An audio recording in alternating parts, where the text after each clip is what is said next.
Orchestrated fresh revenge narrative, avoiding banned names. Preserving emotional arc, orchestrated fresh revenge narrative, avoiding banned names. Preserving emotional arc. I made the drive to my daughter's wedding the way I'd made every important drive in my life. Alone, early, and in a truck that everybody who saw it assumed I couldn't afford to replace. 220 miles up through the Alleghenies in a 2004 GMC that pulls a little to the right and smells like sawdust no matter how many times I vacuum it out. I left before sunrise so I wouldn't be late, because being late to my only child's wedding was the one thing I swore I would not do. I had a suit pressed and hung on the hook behind the driver's seat, and a cashier's check folded in my breast pocket for $40,000, and a heart that was, God help me, full of nothing but hope. I never made it past the front gate. There was a kid in a black polo standing in the little guard booth at the entrance to the club. And when I rolled down my window and told him my name, he didn't reach for a clipboard or a tablet. He reached under the counter and brought out a single sheet of paper in a plastic sleeve, and he held it up against the glass of his booth so I could read it through my windshield. It was a printout of a photograph of me. Somebody had taken it last Thanksgiving without me knowing, on my own back porch, in my barn coat, holding a coffee mug. Across my face, somebody had drawn a thick red X with a marker, and underneath, in big block letters, it said, "Do not admit. Notify bridge coordinator. Car police if racist to leave it." I want to tell you, I felt my heart break right there. But that's not what happened. What happened was a kind of stillness. The same stillness I'd felt 40 years earlier standing in a foreman's office being told there'd been an accident on the line. The body goes quiet before it goes anywhere else. I didn't yell, I didn't honk, I didn't get out of the truck and demand to see somebody. I just looked at that red X over my own face for a long moment, and then I looked at the kid in the booth who couldn't meet my eyes, and I said, "Son, that's all right. You're just doing your job." Then I put the truck in reverse, backed out onto the county road, and drove down to the gas station at the bottom of the hill. I parked next to the air pump, and I made one phone call. 4 hours later, the wedding my daughter had spent a year planning was over, not paused. Over. The lights in that grand hall went dark, the band stopped mid-song, and the 200 guests who'd been told to take a quick photo before the lockup found themselves standing in a gravel lot, wondering what just happened. And my daughter stood in the middle of it in a dress that cost more than my first house, finally understanding that the old man she'd banned at the gate was the only reason any of it had existed at all. Let me back up, because the part that matters isn't the gate. The part that matters is the 26 years that led to it, and the year that came after. My nephew's Wander. I'm 67, so I grew up in a coal patch town where my father worked underground and my mother took in laundry, and we were poor in the specific, grinding way that teaches you to fear money even while you chase it. I left at 17 with a duffel bag and a 10th grade education, and I went to work. First on a road crew, then in a lumberyard. Then I borrowed $2,000 from a man who believed in me, and I bought a single flatbed truck and started hauling building supplies to job sites that the big distributors wouldn't bother with because they were too far out and too small to matter. 40 years later, that one truck had quietly become the largest independent building materials supplier between Pittsburgh and Scranton. 340 employees, yards in 9 counties. I held paper on half the commercial construction in the region, and a good chunk of the residential too. I am, by any honest accounting, a wealthy man. Almost nobody knew it. That was on purpose, and I'll tell you why. Because the people who watched what happened later kept asking me that exact question, like it was the thing that made no sense. Why would a man hide what he had from his own daughter? Because of her mother. My wife? I called her Maddie, got sick when our daughter was 11. It took 4 years. Near the end, when she could still talk, she made me promise something. She said, "Wendell, you came up hard and it made you strong. And you spent her whole life making sure she'd never come up hard at all. And I'm afraid of what that does to a person." She said, "Don't hand her the world. Let her earn her piece of it. If she ever needs you, be there. But don't let money be the thing she loves you for, because then you'll never know if she loves you at all." I buried my wife and I kept that promise the only way I knew how. I never moved out of the same modest house. I drove the same trucks. I let my daughter believe I was a comfortable but unremarkable man. A guy who'd done all right with a supply business, who could cover her state school tuition if she worked summers, who'd help with a car if it was a reasonable one. And she did work summers. And she did fine. For a long time she was a good kid. I held on to that. What I didn't count on was the man. She met him in the city after college. He came from the kind of family that has a name for itself. Old textile money. A grandfather who'd been a state senator. Summer places. The whole inheritance of importance. At least that's the story he told, and the story she repeated to me, glowing, the first Christmas she brought him home.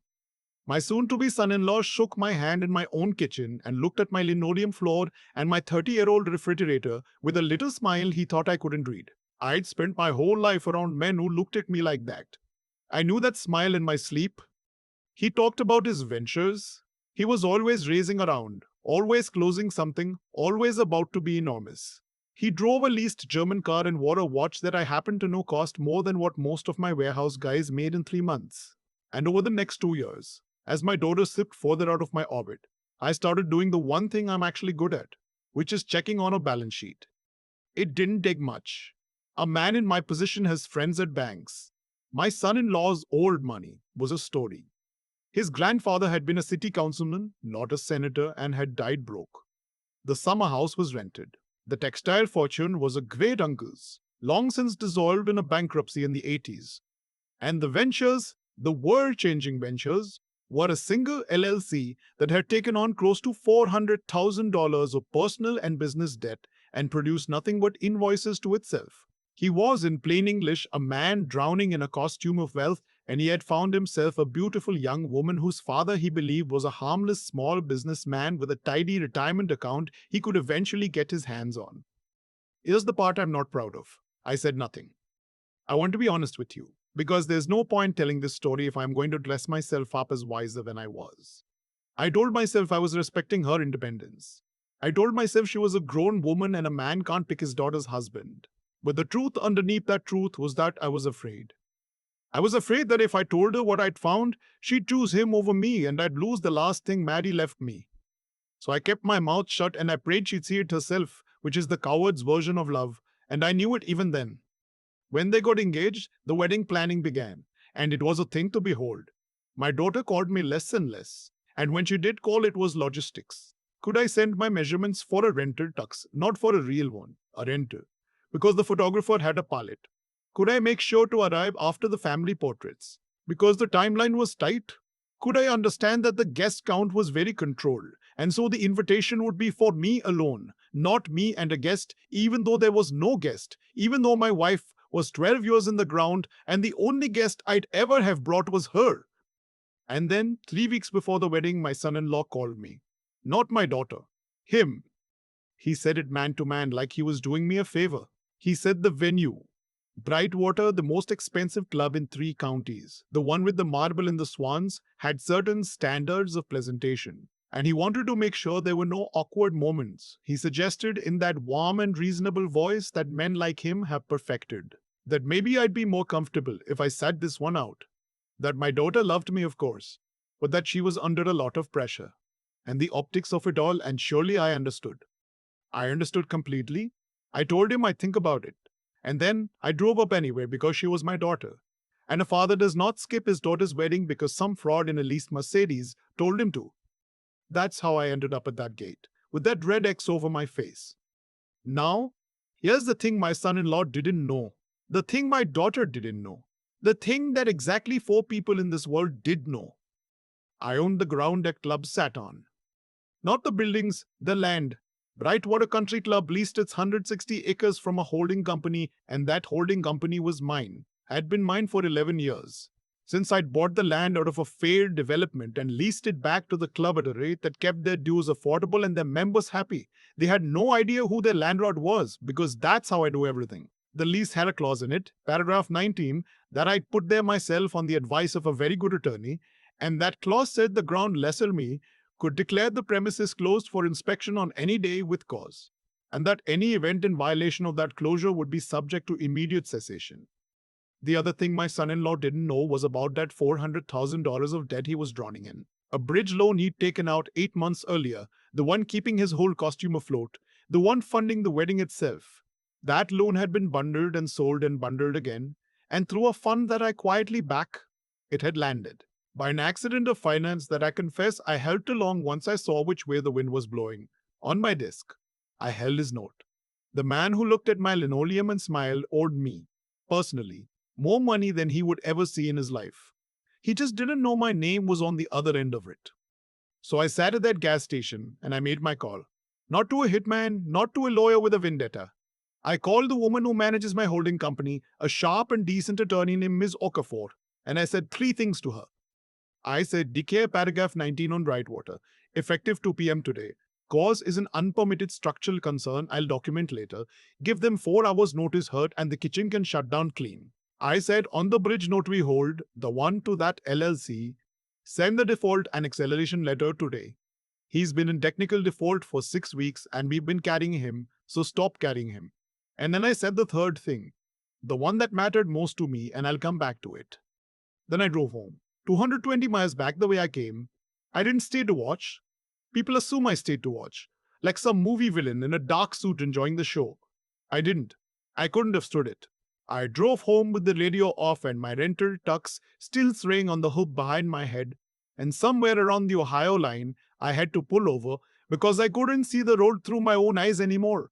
A man can do a hard, right thing and still believe it. Both can be true at once.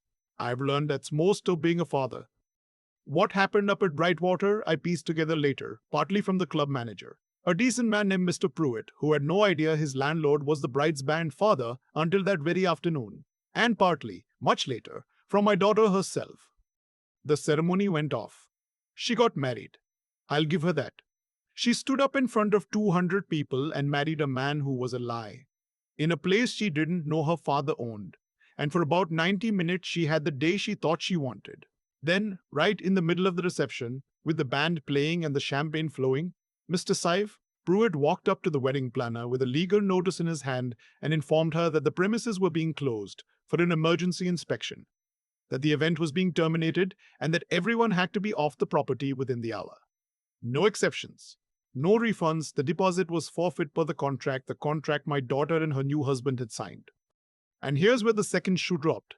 Because as the guests were filing out confused into the parking lot, my son-in-law's phone started lighting up. The acceleration letter had gone out by email and courier both. His line of credit, the one he'd been floating the whole wedding on, the catering, the flowers, the band, the open bar, had been frozen as a precaution by the bank the moment the default hit.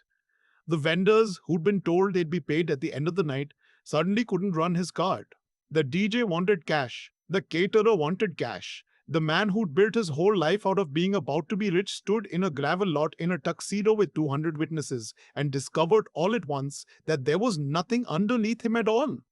My daughter watched her brand new husband come apart in front of everyone she knew. She watched him scream at vendors and beg the planner and finally turn on her in front of the bridesmaids and say the thing that ended it. That this whole marriage had been a strategic decision. That he'd been told her father was good for a lot more than $40,000. And that if the old man had cut him off, then she was worthless to him now. He said it loud enough for the front 3 rows to hear. Then he got in his leased car and he left her there. She did not have a phone because the maid of honor was holding her things. She did not have a purse. She had a $400 manicure and a dress she still owed money on, and no ride, because the limo had been part of the package that just evaporated. And the people who'd flown in to celebrate her, the friends she'd curated as carefully as the flowers, melted away into their rental cars and their hotel shutters the way people do when the open bar closes, and the host turns into a cautionary tale. Now, and this is the third thing I told Miss Okafor on that phone call. The thing I said mattered most. I told her to have a car waiting, a plain town car paid for, no name attached, with the driver instructed to wait at the bottom of the Brightwater Drive until midnight if he had to, and to offer a ride home to a young woman in a wedding dress, and to take her wherever she asked, and to make absolutely sure she got there safe. Because I will tell you what I am not. Whatever I did to that club and that contract and that fraud of a husband, I was never, not for 1 second, going to let my child walk a dark county road alone in the cold. I have read the way some people tell these stories, where the wrong father leaves his daughter weeping in the night as some kind of poetry. There's no poetry in a young woman alone in the dark. I am a father. I was a father at the gate when she X'd out my face, and I was a father when her marriage blew apart in a gravel lot. That doesn't switch off. It can't. If it could, it was never love to begin with. She didn't know the car was from me. She thought it was a kindness from the club, or from God, or from nobody. She took it. The driver brought her to the little apartment she'd been keeping in the city, and she let herself in. And that's where the year began. The hard year. The year I want to tell you about. Because the gate is what gets people's attention, but the year is what I'm actually proud of. I didn't call her. That was the hardest discipline of my life. Every instinct I had said, drive down there, fix it, write a check, take her home, make it all stop. Maddie's voice stopped me. Don't hand her the world. Let her earn her piece of it. If she ever needs you, be there, but let her come. So I waited, and I'll be honest, for a while I thought she never would. The marriage was annulled within 2 months. Turned out it was never legal, because among the many lies my son in law had told was a small and convenient one about a previous marriage in another state that he'd never properly ended. So she wasn't even a divorcee. She was a woman who'd thrown a $250,000 party to marry a man who was already married to someone else. The debt from the dress and her share of the deposits and the clean-up followed her home. The friends were gone. The job she'd had, some glossy thing in his orbit, was gone with him. And she did not call me. She got a job. I found this out the way I find out most things, quietly, at a distance. Because a man with my resources can know almost anything, and the trick is knowing when to do nothing with it. She got a job waiting tables at a diner off Route 30, the kind of place with a formica counter and a meatloaf special and a coffee pot that never empties. She moved out of the city apartment, which she could no longer afford, into a one-bedroom over a hardware store in a town I'd never have picked for her. And she started paying down what she owed $40 and $60 at a time, in tips, in cash, the slow, honest way. I knew all of it. I knew she'd sold the Wingers the wine piece of that life that had any value and put the money straight against the dress debt. I knew she'd taken a second shift on weekends. I knew, because I made a point of knowing, that she'd never once in 12 months called the father she'd had banned to ask for so much as $1. That's the thing that broke me open, in the end. Not the gate, the silence. A weaker version of her would have come crawling back the day the car dropped her off, sobbing, begging daddy to fix it. And I'd have fixed it, and I'd have spent the rest of my life not knowing what she was. Instead, she went and got calluses. She served strangers their meatloaf, and she counted her tips at the kitchen table, and she paid her own way out of the hole she'd dug, and she didn't ask me for a thing. And somewhere in that 12 months, without either of us in the same room, my daughter became somebody I respected. Maddie was right. She's always going to be right. I just wish she'd lived to see it. On a Tuesday in the fall, a little over a year after the gate, I drove out to that diner off Route 30. I parked my GMC next to the propane tank. I went in and I sat at a table by the window and I waited. She came out from behind the counter with a pot of coffee and she stopped when she saw me. Just stopped, the way you do when the floor moves. She was thinner. Her hands, when she set the cup down, were red and cracked at the knuckles, the way hands get when you wash 1,000 dishes in hot water and bus 100 tables a night. She was wearing a name tag with her first name on it and nothing else. No last name, no title, no story, just her. "Hi, Dad," she said. "Hi," I said. She poured the coffee. Black, no sugar, the way I've taken it for 50 years, and she remembered. And that small thing nearly undid me. She didn't sit down. She stood there with the pot in her hand like a professional, like someone who'd learned that you stay standing for the customer. And she said, "The special's good today. Meatloaf. You want me to put one in?" I said, "I didn't come to eat." I reached into my coat. I didn't pull out a checkbook, and I watched her see that I didn't, and I watched something flicker across her face that might have been disappointment or might have been relief. I pulled out a single manila folder and I set it on the table and I slid it on the table and I slid it across to her. "Open it," I said. She wiped her hands on her apron first. Then she opened it.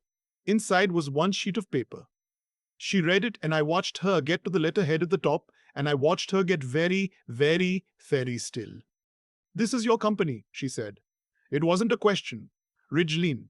This is Dad. This is a holding company that owns." She stopped. She looked up at me. "How much do you?"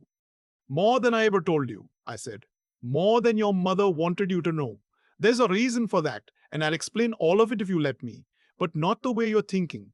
I'm not here to buy back the year. I can't. You earned that year. It's yours." She looked at the paper again. Her thumb went over the edge of it. "Then what is this?" "It's a job," I said. "Entry level. You'd start in the yard, then dispatch, then purchasing. You report to a manager who doesn't know whose daughter you are and won't until you earned the right to tell him yourself. The pay is fair and it's not a penny more than anyone else gets. You'd work Saturdays, you'd freeze in the winter and roast in the summer. And in about 10 years, if you're as good as I think you are, you'd know how to run the whole thing. Which, eventually, somebody's going to have to. She put the folder down on the table slowly, and she said the thing I'd waited a year and a wedding and a whole marriage to hear. She said, "Why now?" "Because you stayed," I said. "Because you sewed the ring and put it against the dress. Because you took the second shift. Because in 12 months you never called me once to bail you out, and a year ago I'd have bet my whole company you would. You built something this year, with your own two hands, out of nothing in the dark. That's the only thing I've ever known how to respect. It's the only thing your mother ever asked me to teach you. And it turns out you didn't need me to. You did it yourself. My voice did something then that it doesn't usually do, and I let it. I'm sorry I was a coward. I knew what he was before you married him, and I was too afraid of losing you to tell you the truth. That's on me. But I will not be a coward about this. Come work, come learn it, come home." She didn't cry. I'll give her that. My girl, with the cracked knuckles, she didn't let it fall. She took a breath that went all the way down, and she nodded once. "All right," she said, "but I have a condition." I almost laughed. "You're negotiating with me. Now I know you're mine." "I'm going to pay you back," she said. "All of it. The deposit you must have eaten when you shut that place down. And don't tell me you didn't. I know it was you now. I figured it out about 6 months ago, and I've had a long time to sit with it. The wedding. The car you sent, because that was you too, wasn't it? I wanted taken out of my checks. A payment plan. It will take years and I don't care. I'm not starting this owing you. I want to start it even." I looked at my daughter standing there in her apron with her name tag in her ruined hands, and I saw her mother in the set of her jaw. And I saw 40 years ago in myself and the stubbornness of it. And I said, "Deal." She reached out and shook my hand to seal it, her palm as rough as bark. It felt exactly like mine. "Table 6 needs their check," she said, and she pulled her hand back and tucked the folder into her apron pocket. "I'm off at 3. You can wait if you want. There's pie." "I'll wait," I said. "I'll have the pie." She went back to the counter and she didn't strut and she didn't float. She just walked steady, the walk of somebody with somewhere to be and the legs to get there. I drank the coffee she'd poured me. It was strong and it was a little burnt, and it was the best cup of coffee I've ever had in my life. I think about that gate a lot still. The red X over my own face. For about a year, I thought it was the worst thing that ever happened to me. Worse even than burying Maddie. Because at least Maddie never chose to put me out. But I've come around it. That gate was the best thing that could have happened because it was the day the lie broke. His lie, her lie about the kind of person she wanted to be, and my own lie, the long, quiet one I'd been telling for 26 years about what love is and what it costs. We don't get to find out what's real until the fancy part falls down. Hers fell down in a gravel lot in front of everybody. Mine fell down on the shoulder of a highway near the Ohio line with my eyes too full to drive. People want me to say the moral is that she got what she deserved. That's the part they cheer for. But that's not it. The moral is that I almost let the best thing in my life love me for the wrong reasons. And a man in a leased Mercedes and a kid with a red marker did me the backwards favor of making it impossible. My daughter doesn't love me for my money. She still, to this day, won't take a dime she hasn't earned. She's 3 years into purchasing now, and she's the hardest person I've got, and she has no idea half the men in that yard are scared of her. She found out who I am, and she stayed anyway on her own terms, owing nothing. That's worth more than every acre I own. It's the only thing that ever was. I've turned that red X over my own face 1,000 times in my mind, and what I keep landing on is this. The day my daughter banned me from her wedding was the day everything false in our lives finally ran out of road. Causes have consequences, even the slow ones. A man who marries for a fortune he never earned will eventually stand in a gravel lot with nothing left under his feet. A young woman who measures people by the cars they drive will eventually be left behind by the very people whose cars impressed her. And a father who hides the truth because he's afraid of losing his child will eventually be handed a gate with his own face crossed out in red. None of it was luck. All of it was the harvest of seeds. The three of us had been quietly plotting for years. What saved her wasn't my money. I need to be plain about that, because the money was always there and it never once fixed a single thing. What saved her was the year she spent at a Formica counter learning that her own two hands could carry her. I didn't give her that. I couldn't have. The hardest, kindest thing I ever did as her father was stand back and let her discover she was stronger than the lie she'd been living inside. If I could pass my daughter only three things, it would be these. Be the kind of person whose word actually means something, who won't trade a parent's dignity for a better seat at a fancier table. Because the people who sell out the ones who love them always wind up sold out themselves, the way that fraud sold her out in front of 200 guests. Learn to see clearly, to look past the watch and the leased car and the borrowed family name, and ask what's really holding a man up. Because Maddie saw clearly and I for far too long did not, and that blindness nearly cost me my whole family. And when life knocks the fancy part down, and it will for every one of us, don't crawl back and beg somebody to rebuild it for you. Pick up what's left and start hauling. $40 in tips at a time if that's what it takes. My daughter has those calluses now. She earned them at a diner she never had to work at, paying down a debt she could have asked me to erase with one signature. She never asked. That's the entire story right there in that one fact.